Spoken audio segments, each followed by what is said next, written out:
So thanks very much to Doug for the opportunity to present International Graphite to the conference. To start with, we don't have a disclaimer, but I thought I'd introduce a bit of technology that our technical director recently found in China. I do believe that Google Translator might have something to do with this, but the technology is such that you put graphite in this end and you get diamonds out this end. So we thought that was pretty fantastic bit of technology. These same guys, you got to give it to them on their website. Treat customer as God is their management principle. So we thought these guys have got it made. Graphite demand growth, there's plenty of information on the internet about the projected growth of graphite. It's projected, as far as we can see, to have a growth rate of about 6% CAGR. That's on the back of an underlying industrial rate which is pretty steady, and the growing battery market and the expandables market, that the battery market's projected, we believe, at 24% CAGR. So our company, its purpose is to develop a secondary graphite processing facility in the UAE, utilising high quality graphite concentrates from mining projects under development in East Africa. And there's been a number of speakers, Julian just before on his project and Tom later on Black Earth. I don't think Chrissy said, but I am also the chairman of Black Earth Minerals and operating in Madagascar. So we're also, as part of this project, which is independent of Black Earth, looking at the viability of a comparable project in Lithium Valley.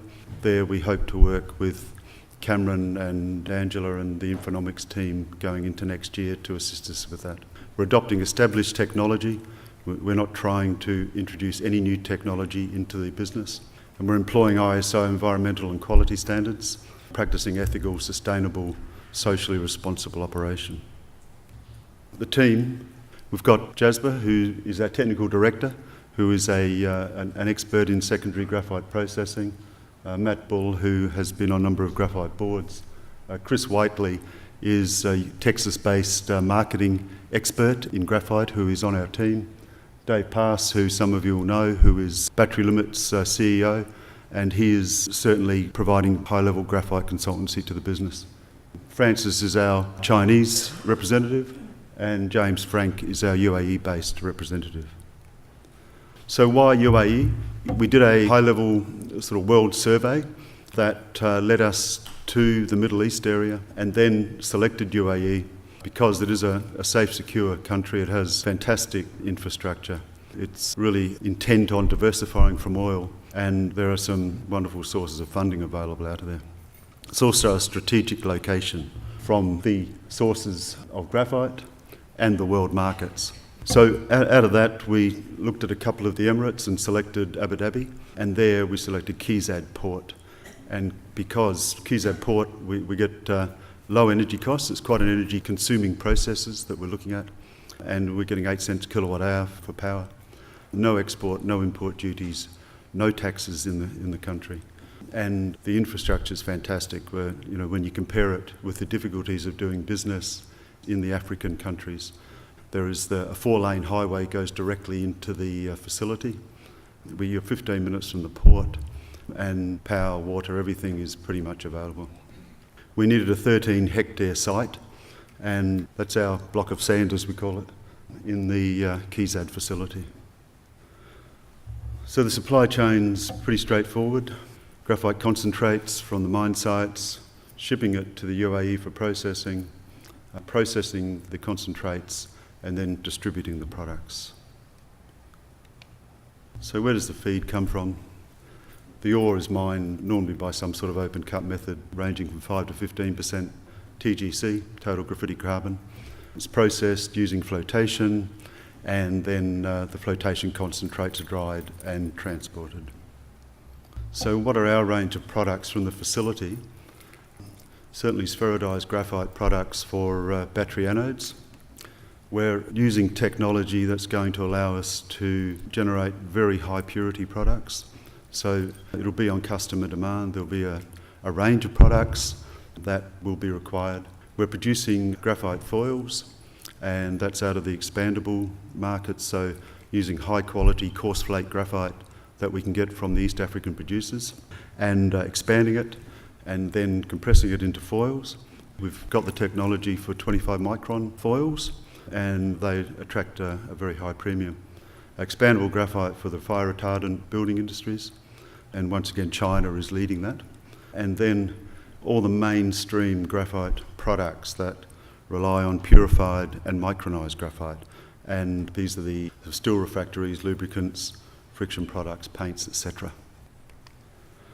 So the current status, we started our pre-feas study. We actually started as a scoping study and it sort of morphed into a pre-feas study. We completed that in the middle of this year. It took us about 9 months to do it, but bearing in mind that when you compare it with a mining project, and this is pretty much indeed an industrial project, that there's no exploration, there's no drilling, there's no geology, there's no mining, and so you're able to pretty much jump straight into the processing activities. These sort of projects are driven by the market, and so you really start at the marketing end and work backwards to decide what your product mix is going to be. We already have a full feasibility study underway. We have a land offer agreement in place from the KEZAD Port Authority in Abu Dhabi. We've appointed our UAE representative. We've appointed Blue Oceans, our UAE environmental consultants. We have appointed a funding consultant in the UAE, Montpellier, and I've already been to the UAE and commenced funding negotiations there. One of the benefits so far as the UAE is concerned is that it's being built in their own backyard, so they're very positive with regard to the development of the project and also because of its future renewables characteristics. So current status and continuing on, we've conducted due diligence. Our team has spent quite some time in China, and we have pretty much decided on the technology and equipment suppliers that we're going to use for it. We're about to award the first phase of the work, the purification facility phase, in terms of feasibility study design, and that's because A, it's most complex, and B, we need the outputs for the environmental work in the UAE. As I said, we've got our marketing consultant in place and just putting an MOU into place now for concentrate supply from an advanced graphite project developer. So what are we producing? About 12,000 tonne of purified graphite, about 2,800 of purified micronized graphite, about 8,000 tonne of expandable, 2,000 tonne of graphite sheet, and then our first phase, we're producing about 1,300 tonne per annum of spheroidized graphite, because that's the product that has the longest market acceptance. So once we've proven that, we'll then go on and expand that facility up to 8,000 tonnes. So in terms of our feed, we're looking at about 28,000 tonne of con for feed stage 1 and about 44,000 for stage 2. So you're looking at roughly 5% of the world flake market. It's not a project that's going to have difficulties in breaking into the world markets. Our supply cost assumptions for very coarse graphite plus 300 microns, in our financial models, we've used $19.50 a tonne because we very much believe that the premium products that are available are highly valued, and they will be able to produce excellent graphite foils as well as producing high quality expandable graphite.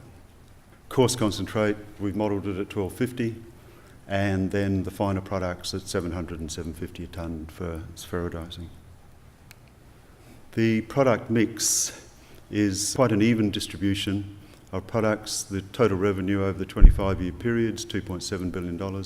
And the great thing about the diversified product mix is it mitigates market risk. So we can certainly have one product that might drop in market appeal, but the product mix and the business retains its integrity. Just some examples of some of the sort of plant and equipment. From a financial perspective, CapEx for both stages is $105 million. The NPV at 8%, $400 million, and IRR of around 44%, which is pretty good for a long-term industrial project.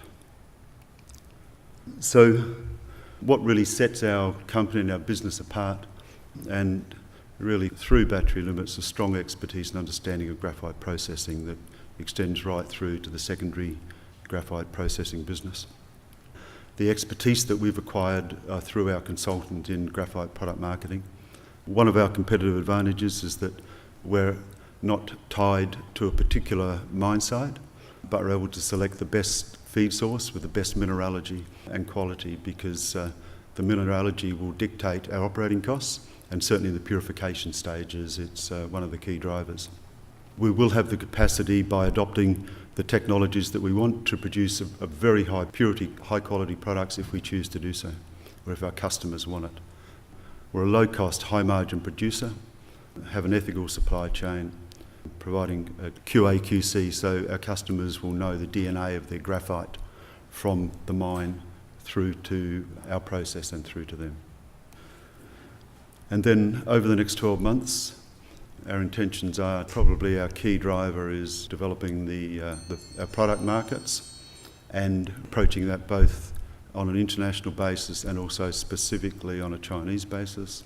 Completion of our concentrate supply agreements, then detailed testing of the prospective suppliers of concentrate, and that'll be done in China by our technology partners and the EPC suppliers. Design, detailed engineering, and the completion of the feasibility study. Our proposal then is to be in production by 2021. Thank you.